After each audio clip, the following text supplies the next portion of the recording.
bersama kita di Kupas Berita. Lagi Kita- apa nih yang lagi hot? Ya tentunya Pak Hasto lah. Dan Gitu. Mas Harun. Dan Masih Mas juga Harun ya? Masih. Nah kalau misalkan penonton penasaran ya, awalnya gimana sih? Kita udah pernah bahas ya. Udah pernah bahas. Mungkin videonya nanti di sini. Ya. Sekarang kita hanya Jadi, menyampaikan perkembangan terbaru. Perkembangan terbarunya, gebrakannya. Gimana nih. tuh? Nah katanya Bang, jadi infonya ini kita dapat dari tempo.co, dari bocor alus gitu. Oh, Oke. Kemarin bocor alus 4 Januari Om tuh Pram apa? Uncle Pram. anak-anaknya Uncle Pram. Iya. Oh mantap. Gitu. Jadi 4 Januari lalu tuh Tempo bikin video ya semacam apa sih Podcast kayak ya? detik-detik Bukan ya? sebelum Hasto jadi tersangka gitu. Hmm. Nah, di situ ada salah satu jurnalis ya, jatuhnya jurnalis Tempo itu bilang kalau misalkan Pak Hasto waktu itu sama Pak Harun Masiku ini ada barter jabatan, Bang. Wow.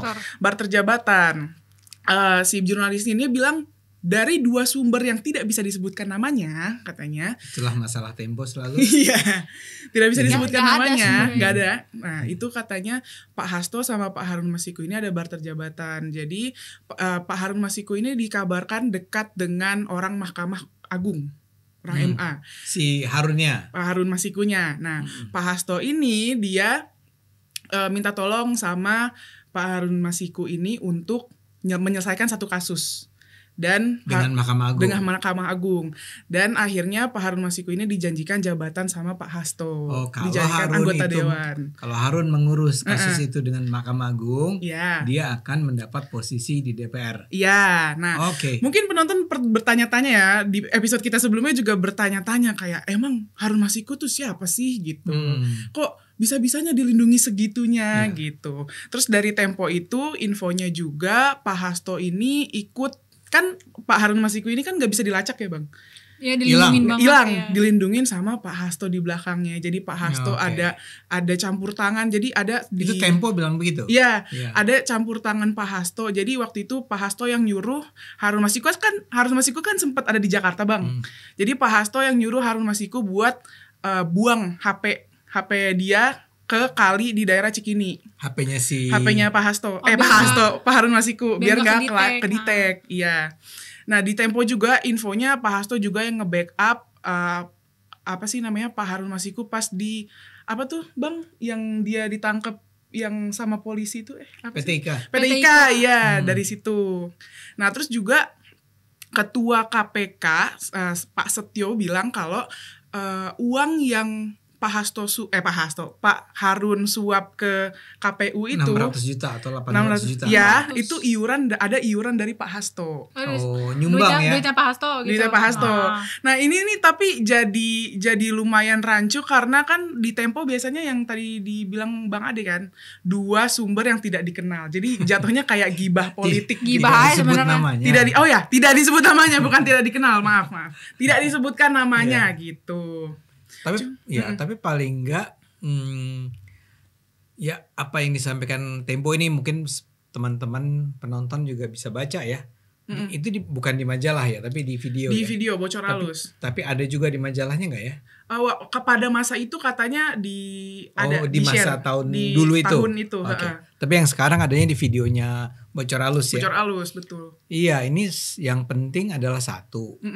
Ini menjawab pertanyaan kita yang tadi juga disebut Egra, yaitu seberapa penting sih Harun? Iya, betul. Karena Harun ini lucu, Cindy. Dia itu maju sebagai calon anggota DPR dari Sumatera Selatan. Tapi dia ditaruhnya cuma nomor 5. Oke. Oke, kan biasa tuh ada urut-urutan Ya, kayak ya, dulu ya. saya. Ya. Dulu saya nomor 1 tuh di Jakarta Selatan. Nah sekarang Harun Masiku tuh ditaruh nomor 5. Itu sih nggak apa-apa ya. Tapi sebetulnya suara dia tuh kecil banget. Orang yang ketika itu harusnya memenangkan langsung kursi ke DPR itu namanya Nazarudin Kemas kalau nggak salah. Itu angkanya 100.000 atau ratusan ribu meninggal. Oke. Terus penggantinya seharusnya ada siapa? Saya lupa tuh namanya Apirilianti or something. Yang nomor 2-nya jadi Iya, kan pokoknya kalau nomor 2-nya nomor naik 1 lah ya. meninggal, Iya, nomor iya. 2 yang naik. Iya. Nomor 2-nya juga 100.000 nih. Iya. Ya. Harun Masiku angkanya 5.000 Oke. suara yang milih Ya Harun. kecil lah pokoknya. Ya kan Kecil. kecil dong. Gak bakal bisa nembus lah ke Jauh banget. Iya. Yang satu 100.000, dia 5.000. Kayak 20 kali lipat nih. 20 kali lipat. Nah, jadi kalau dia sekarang ternyata dialah yang dimajukan sebagai DPR, calon anggota DPR, itu kan menimbulkan pertanyaan yang besar buat kita semua ya. Kayak how kok bisa? Kok gitu. bisa? Kenapa dia? Nah, kalau benar laporannya Tempo berdasarkan sumber yang tidak disebut namanya ini, ya sebutin namanya, itu artinya ya dia dengan keanehan itu memang dengan sengaja dipilih oleh Mas Hasto, kan sekjen Mas Hasto ya. Ya karena dia menjanjikan atau dia sudah berhasil mengupayakan itu dengan Mahkamah Agung. Ya, Ya kan? Kasusnya apa nggak disebut ya? Nggak disebut. Nggak disebut. Kalau kata orang Temponya, coba di searching sendiri gitu. Kita Kenapa suruh sih searching bapak-bapak sendiri. Tempo ini? Kayak gak mau ambil resiko Kakak-kakak banget gitu. perempuan. Kakak-kakak Iya. Tempo ini harus searching. Kita kan Searching susah nyari sendiri. searching. Kayak butuh kuota, tolonglah cari. Bantulah Ya, terus gimana, kita. Bang? Bantulah kita sebagai Iya. warga negara ya. Nah, jadi itu sudah sangat membantu nih informasi dari Tempo ini bahwa kalau ini benar ya, artinya memang Harun Masiku itu penting. Iya. Iya. Betul. Nah, kalau dia penting, sepenting itu, ya wajar kalau kemudian PDIP mengupayakan agar dialah yang maju. Nah, cerita berikutnya yang penting dari Tempo itu adalah ternyata ada sumbangan dari Iurannya dari Pak Iurannya Hasto. Pak Hasto. Iuran. istilahnya iuran. Iuran. Iya. Oh, dia tiap bulan bayar kali iuran rutin. Gitu. Mungkin kita nggak tahu ya iuran yang dimaksud patungan PT-PT atau kayak gimana gitu. PT-PT gitu. Tapi emang diduganya tuh dana dari PDP dan iurannya Pak Hasto gitu. Kalau bener sih ini kayak tambah mencurigakan gitu loh Bang. Karena kan memang Pak Hasto ini udah dipanggil, woi lu datang ya ke KPK biar kita sekarang udah Itu udah jadi sekarang tersangka. ya. ya. udah ditetapkan malah ya sebagai tersangka dan harusnya dia datang tanggal 7 ya Iya. kan, tapi mangkir. Nah PDIP kayak minta reschedule tanggal 10 aja dong gitu karena katanya Pak Hasto lagi nyiapin ulta PDIP gitu lagi kan. nyiapin Ulta ulang PDIP. tahun. Oh. Bahkan katanya dari kubu PDIP-nya nih bilang, udah deh lu daripada ngurusin kasusnya Hasto, lu mending urusin tuh apa sih yang Kasus CRP CRP. yang Pak Jokowi itu. dia pulang ke KPK daripada KPK. udah sibuk banget kayak ngurusin Pak Hasto, mending coba deh lu selidikin Pak Jokowi yang masalah korupsi yang OCCRP itu. Kayak itu yang ngomong PDIP. kubu Kubu PDIP-nya PDIP. Bang. Itu memang ngaco karena pertama-tama yang paling penting nih dari itu semua adalah OCCRP itu nggak pernah bilang Jokowi korup. Nah, Jadi ngapain itu. juga KPK disuruh ngurusin apa yang dilakukan oleh OCCRP. Iya. OCCRP nggak bilang apa-apa kok, nggak bilang bahwa Jokowi korup. Itu kan orang pembohong-pembohong aja tuh yang melintir. Karena Tapi- kan itu survei kan. iya. Bukan yang Bukan, soal Jokowi korup tuh bahkan bukan survei. Bukan survei. Yang Masih bingung kan? polling dari Dia bikin Twitter dia bikin itu, dia iya, bikin polling, orang ngirim nih dan Iya, kemungkinan ngirim. besar teman-temannya Pak Hasto semua maaf bukan ya ini bercanda ya. Canda ya guys. Jadi ada orang-orang yang membenci Jokowi kirim kan, Kirim. maka masuklah nama dia sebagai salah satu nominasi. Ya. Tapi kalaupun iya ya, pertama kita tahu bahwa itu enggak ya. OCCRP tidak pernah bilang Pak Jokowi itu korup. Iya. Tapi kalaupun ada dugaan gitu, ya nggak ada hubungannya dong sama Iya. Pak Hasto ini. Betul. Pak Hasto ini kasusnya jadi dari tahun berapa tuh sebetulnya? Dari 2020? Dari tahun 2020 kan? Ini kasus yang udah 4 tahun. Iya, terus juga PDIP-nya kan bilang kalau KPK ini mengkriminalisasi Pak Hasto gitu kan. Cuman yang orang awam seperti saya, netizen yang budiman Dan seperti saya. saya gitu kan, yang melihat kayak, loh kan KPK udah jadiin Pak Hasto nih tersangka nih. KPK nggak mungkin dong dia mentersangkakan Pak Hasto nih nggak ada bukti gitu. Ya. Pasti ada gitu. Dan dengan apa ya bahasanya gampangnya dari pihak PDIP tuh bilang ya udah reschedule aja. Dan bahkan Bang, PDIP-nya lewat jubirnya ya si Pak Guntur Romli itu bilang kalau Pak Hasto tuh katanya udah nitipin dokumen-dokumen soal skandal besar para pejabat ke Koni Rahakundini Bakri ya, yang dia di Rusia itu makin nggak ada hubungannya. Dan bahkan katanya ini isinya tuh yang dokumen-dokumen itu Bang, katanya bukti tentang korupsi, penyalahgunaan wewenang sampai pelemahan KPK. Coba kita pakai logikanya ya. Baru ngomong sekarang ya. Iya, kenapa baru sekarang? Ini ada kasus. Iya. Kasusnya adalah Hasto ditersangkakan. Ya udah. Kenapa nggak dijalanin aja kan gitu ya? Nih udah nih satu. Tiba-tiba dia bilang, Hasto nih punya dokumen-dokumen korupsi. Korupsi yang mana? Pokoknya korupsi. Pokoknya ceritanya korupsi, lagi megang kartu as lah. Dari semua bukti korupsi pejabat-pejabat lain sampai pelemahan KPK. Di Rusia. Di Rusia, iya.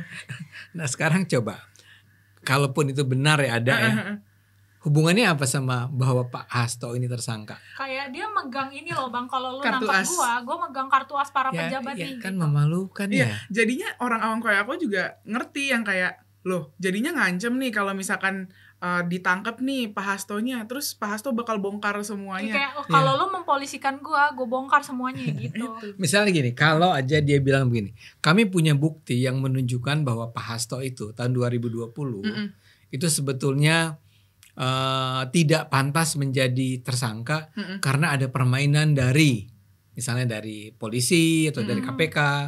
Kami punya buktinya, artinya saya tidak bersalah. Oh iya. Ya. Jadi logis. Ancaman itu jadi logis. Saya punya loh. Kalau ini saya punya loh.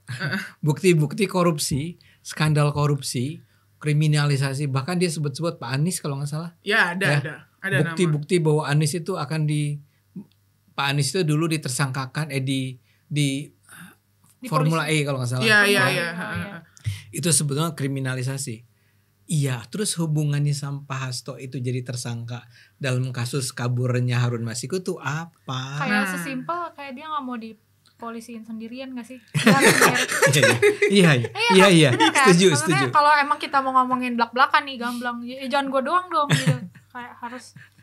Iya, bahkan kalau aku lihat kayak jatuhnya kan gini Bang, logikanya kalau memang Pak Hasto tidak bersalah ya udah ikutin aja KPK gitu kan. Kan udah selesai nih kalau emang tidak berbukti bersalah gitu ya, tidak terbukti gitu. Nah ini kan jadinya kayak aneh gitu kan. Even kemarin aja mungkin Cindy juga nonton atau Bang Ade gitu ya di kanal 2045 tuh ada tuduhan kalau sebetulnya ada gimana ya, kenapa KPK ini mengkriminalisasi Pak Hasto dianggapnya karena KPK ini mau kan meriksa Pak Hasto ini tanggal 7 Januari. Nah, ada ulang tahun PDIP kan tanggal 10 Januari. Nah, kenapa pas tanggal 7 biar Pak Hastonya nih ketangkep. Terus Pak Hasto nggak hadir tuh di Kongres PDIP. Jadinya nanti pengikut-pengikutnya Pak Hasto itu ya jadinya kayak tersandra gitu loh Bang. Ketakutan. Nah nanti jadinya Bu Megawati tuh nggak bisa dibela sama Pak Hasto dari serangan-serangan lawan. Drama banget. Jadi kayak kok narasinya serangan lawan gitu. Jadi kok jadinya kemana-mana. Terus kayak ada tuduhan PDIP ini bakal diambil alih gitu. Ada pengambil alihan PDIP. Ini Bang Ade tau drama The Penthouse juga? Kayaknya ngelebihin The Penthouse. Ini harus dibikin jadi sinetron berseri. Iya. Dan mainnya di Netflix. Oke. Kayak dulu Indonesia. Kayak dulu kasus siapa? Racun. Wayan Mirna sama Jessica. Iya. Ini harus dibikin nih karena itu aku aja yang orang awam kayak drama banget serius. Coba misalnya kayak tadi ya. Jadi Hasto sengaja tersangka nih. Iya. Terus ditangkap. Karena ditangkap dia nggak bisa datang ke Kongres. Iya. Terus kenapa kalau dia nggak bisa datang ke Kongres? Temen anak buahnya nih merasa tersandera. Tersandera takut. Nanti terasa ditekan habis-habisan. Buat ninggalin Bu Mega, buat mengkhianati Bu Mega. Nah kan udah dibungkam nih anak buahnya Pak Hasto. Efeknya apa? Dia tidak bisa membela Bu Mega. Bu Mega tidak akan ada yang membela pada saat diserang musuh-musuhnya. Buat saya pertanyaannya tuh gini loh. Emang Bu Mega punya musuh-musuh di dalam PDIP? Nggak punya. Kan PDIP selama ini sangat solid, mendukung Bu Mega. Iyalah. Jadi kalau nggak ada Pak Hasto juga nggak apa-apa dong. Dari luar kali Bang. Dari luar gimana cara orang namanya ini Kongres PDIP? Katanya gitu Bang. Jadi nanti bakalan ada distraksi suara dari luar PDIP gitu. Iya, jatuhnya seperti itu. Ada ninja. Waduh, masuk ke dalam Kongres PDIP. Ayolah, PDIP yang saya tahu ya. PDIP itu solid banget. Solid tuh jadi janganlah main-main sama anak-anak PDIP itu. Betul. Anda nggak akan bisa nembus itu. Nggak bakal. PDIP itu kompak banget. The best lah dari semua partai yang ada. Nggak ada lah namanya pengkhianat pasti. Nggak ada lah pengkhianat. Sekarang siapa sih yang berani atau mau mengkhianati Bu Mega? Nggak ada. Puan Maharani kan anaknya. Iya. Itu ke siapa lagi? Jadi dan ini sebuah drama tapi yang penulis drama itu nggak cukup rapih gitu loh. Iya.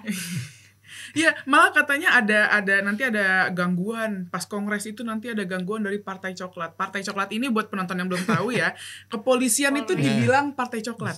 Gitu.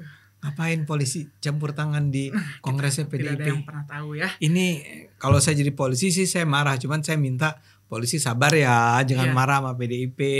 Ini namanya juga orang lagi bikin drama kan. Jadi takut mungkin. Ya takut, tapi kalau takut tadi sebetulnya apa yang disebut Egra itu penting. Ya udah Pak Hasto jalanin aja semua kewajibannya. Ya kalau dia memang tidak bersalah, ya datang ketemu sama polisi, sama KPK. Sama KPK diperiksa.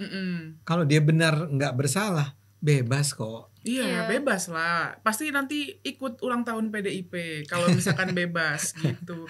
Enggak usah dipelintir-pelintir gitu. Dan kalaupun ditahan, ya udah ditahan sebentar lah. Nggak apa-apa lah, nggak ikut kongres kan biasa-biasa aja. Iya, via Zoom kan ada. ke dalam ini rumah tahanan polisi. Emang bisa? Nggak tahu. Enggak lah. Oke. Tapi ya udah dramanya jangan dibuat terlalu jauh lah teman-teman PDIP. Jadi intinya ini adalah Pak Hasto please coba ikutin sesuai prosedurnya KPK aja Pak. Kalau disuruh datang, jangan terkesan ini kok jadi kayak apa ya, kok supremasi hukum nih nggak ditegakkan, kayak giliran untuk para pejabat kayak kok terkesan apa ya, bukan ngaret apa sih, ya boleh lah di reschedule, mau di reschedule. Masalahnya jadi kesannya kayak tidak menghormati KPK gitu. Iya, dan apa ya kalau dia minta reschedule karena dia harus ke rumah sakit gitu ya. Iya, nggak apa-apa itu ya kan. Dia orang tuanya meninggal misalnya. Iya, nggak apa-apa banget kayak. Yang level keseriusannya tuh tinggi. Iya. Cuma kalau dia cuma bilang bahwa karena persiapan HUT ulang tahun. Persiapan loh. Iya. Kita para netizen juga pas dengar saya ulang tahun juga nggak diraya. Oke. Gitu. Mending kita jangan kemana-mana, nggak usah ke nyerang Pak Jokowi segala, nggak usah ke OCCRP, nggak usah ke bukti-bukti pejabat lain korupsi, nggak usah ke pengambil alihan PDIP. Ya fokus aja. Ini Pak Hasto jalanin aja Anda dari KPK dipanggil, gitu. Just be gentle. Kayak kalau memang nggak bersalah, ya udah gitu. Kan gampang. Kita ikuti saja prosedurnya. Oke, ini Pak Hasto dengar ya, ini dari Z Generation. Ya, kita jadi Gen Z. Mantap. Ayo PDIP kasih contoh. Betul. Gimana Cindy? Pak Hasto apa? Be gentle. Be gentle, Pak. Enggak, be brave. Be brave. Iya, udah. Oke, mungkin itu aja yang bisa kita bahas di Kupas Berita kali ini. Kalau penonton ada setuju atau tidak setuju, boleh komen di bawah juga. Kalau misalkan mau ada ide-ide konten, kamu bahas ini, boleh komen di bawah juga. Jangan lupa like, comment, subscribe. Apa sih? Jangan lupa Pak Hasto, semangat, be brave. Stay tune terus di episode Kupas Berita berikutnya. Bye-bye. Bye.